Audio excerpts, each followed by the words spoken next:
हजुर हजुरको आउटफिटको बारेमा सुनौँ न आज हामी अलिकति के छैन सामान्य दौरा सुरुवाल मह्म। कोट टोपी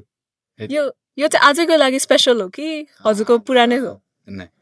टोपी नयाँ हो हजुर अरू सबै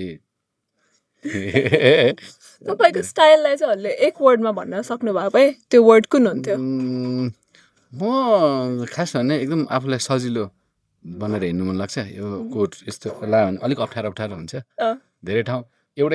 मलाई चाहिँ एउटा कपडा लाएर सबै ठाउँ जानु मिल्ने खालको हिँड्नु मन लाग्छ होइन त्यो चाहे होइन भनौँ न भारी बोकेर नि हिँडौँ अथवा बिहेमा पनि पुगौँ इभेन्ट पनि पुगौँ जहाँ चाहिँ राम्रो नाच्न नि मिलोस् त्यो खालको यो चाहिँ अब विशेष ठाउँ मात्रै जानु मन लाग्ने आज चाहिँ अब सबैले हाम्रो प्रडक्सन टिमले भन्नुभयो कि दौरा सुरुवाल लाएर आउनु बेसी अलिक गाह्रो भएको थियो त्यो आज प्रेमियरमा कसैको एकजनाको आउटफिट चोर्न मिलायो भए कसको चोर्नुहुन्थ्यो ला त्यस्तो त मेरो आँखै पुग्दैन हो पुगेन आँखै पुगेन अनि नभए सेटबाट चाहिँ कुनै यसो लुगा थियो जुन चाहिँ हजुरलाई यो चाहिँ यसो अलि धेरै राम्रो लागेर यो चाहिँ घर लाग्न पाए हुन्थ्यो होइन मलाई पनि त्यो लोभै नहुने रहेछ हो लुगाको थिएन है छैन थ्याङ्क यू दाइ